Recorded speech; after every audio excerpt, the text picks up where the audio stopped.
How are you guys? Day 12 video. So I didn't think this would happen today, but it has. So I'm just in the property that we've completed on today, which is brilliant news for a Friday. This has been a long slog, basically. So today I want to talk about something that I'm stealing from Andy Frisella. Check him out on Instagram, he's amazing, called aggressive patience. So this is basically, everything takes time, I understand that. But it's doing things in the background, moving forward, so you're constantly trying to get towards your goals. So for this one, for instance, I've not just waited until it's completed today.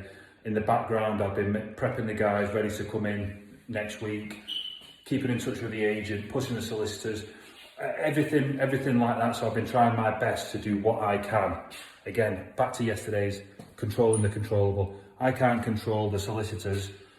They'll do that in their own time, but I can control what I'm doing in the background. So yeah, brilliant one today. Super excited to show you this one, bit of progress. And yeah, have a great weekend everyone. Take it easy.